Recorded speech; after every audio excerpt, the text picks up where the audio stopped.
한국과 일본의 관계는 6월 들어 바닥을 치다 못해 멘트를 뚫고 떨어지고 있습니다. 한국 법원이 강제징용 피해자에 대한 배상 판결에 응하지 않은 일본 기업의 국내 자산 강제 매각 절차를 밟기 시작하자 일본이 한국을 향해 2차 외교 보복을 예고하고 나섰기 때문인데, 그 문제에 접근하는 방식부터 어이가 없습니다. 독도 방어 훈련에 대한 항의 발언이 있던 당시 스가 관방장관은 강제징용 소송과 관련된 한국의 대법원 판결과 관련된 사법 절차는 명확하게 국제법을 위반했다라며 한국 정부에 이 문제의 해결책을 조속히 내놓도록 강하게 요구해 나가겠다라고 말했습니다. 그런데 스가 요시히데 관방장관은 사법부의 결정은 잘못되었으니 정부가 직접 개입하여 압박을 하라 라고 주장하겠다는 발언을 한 겁니다. 말 그대로 사법부를 정주준하다 정부로 화살을 돌리는 황당한 발언 그 자체인 거죠. 입법, 행정, 사법부가 서로를 견제하며 각자의 선택에 관여할 수 없는 삼권 분립 형태의 특성을 제대로 이해하지 못한 발언인 겁니다. 군주제 체계에 멍청함이 더해지니 못하는 말이 없군요.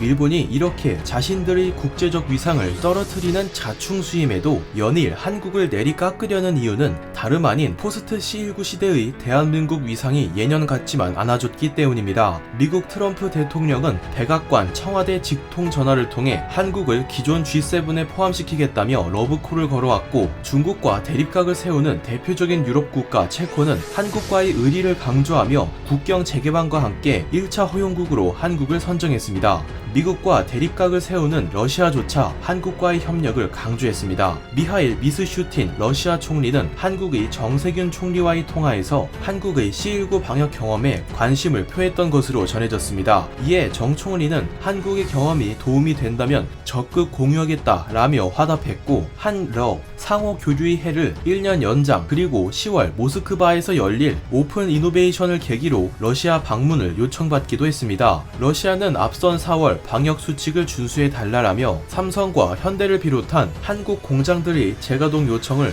예외적으로 허용했습니다. 한국은 C19 모범국, 한국의 기업을 믿을 수 있다는 인식은 여전하다는 뜻이죠. 중국은 지난 13일 문 대통령과의 직통 전화를 통해 연내 방한 의지는 변하지 않았다고 강조했습니다. 상하이밍 주한 중국 대사는 커다란 사변이라 칭하며 시진핑 주석의 방한 이후 한한령이 해제될 가능성이 높다며 한중 관계는 폭발적으로 성장, 발전할 것이라고 내다봤습니다. 뿐만 아니라 지난 29일 사드 유지 보수를 위한 작업에도 중국 외교부는 장비 교체 소식을 사전 통보한 한국 측에 큰 반발을 하지 않았고, 이후 대변인을 통해 미국은 한중 사이를 갈라놓지 말라라며 미국은 직접적으로 비판한 데 반해 한국에게는 사드를 반대한다, 한국이 이 문제를 단계적으로 해결하고 적절히 처리하기를 바란다 라며 불편한 심기를 표출하는 정도로 끝냈습니다. 지난 2017년 사드 배치로 비롯된 중국과 한국의 얼어붙은 관계가 꽤나 완화되었음을 보여주는 근거이기도 하죠. 때문에 중국과의 관계 개선은 동아시아국들과 밀접한 관계를 맺고 있는 아세안 국가들과의 신뢰도 상승과 관계 발전까지 도모할 수 있는 기회이기도 합니다. 한국은 C19를 겪으며 주변국들을 비롯한 한국과 외교 관계를 맺고 있는 국가들에게 대응법 전수를 비롯해 진단키트 수출과 관련된 업무를 정부 차원에서 적극적으로 주도했습니다. 그 결과 한국은 미국과 중국 파벌 국가들의 양쪽 선에서 중립적인 위치를 유지하며 최대한 많은 국가들의 신임을 얻어낼 수 있었죠. 하지만 한국과 비슷한 상황에 처해 있던 일본은 이른바 박쥐 외교를 펼치며 접근했습니다. 간에 붙었다, 쓸개에 붙었다 하며 중간에서 자신의 이익만을 추구하는 활동을 이어갔습니다. 일본은 타국 정상들의 일본은 어째서 판정률이 낮느냐는 질문에 당신네 국민들과 일본 국민은 능지 차이가 난다며 무례를 저지르기까지 했습니다. 그 결과 일본의 외교 관계는 늪으로 빠지고 있는데요. 5월 9일 예정되었던 러시아 전승 기념식의 예정대로라면 아베는 푸틴 러시아 대통령을 만나 쿠릴 열도 합의를 진전시키려 했지만, 지난 5월 공개된 일본의 외교청서에 쿠릴 사계섬이 일본 땅이라는 표현이 들어가 푸틴은 결국 27일로 연기된 독일 전승 행사에 아베를 초대하지 않은 것으로 알려졌습니다. 이렇게 되면 푸틴은 9월 3일, 즉 러시아의 당시 대일본 전승 기념일에 아베 신조를 초청할 계획이라는 말이 되므로 패전국인 일본의 수장 아베 총리를 대놓고 물먹이려는 모습을 보이고 있다고 볼 수 있습니다. 아베는 중국의 심기까지 건드려 놓습니다. 지난 5월 기자회견 도중 C-19가 중국에서 기원해 전 세계로 퍼졌다며 대놓고 중국을 비난한 겁니다. 최근 시진핑 국가주석은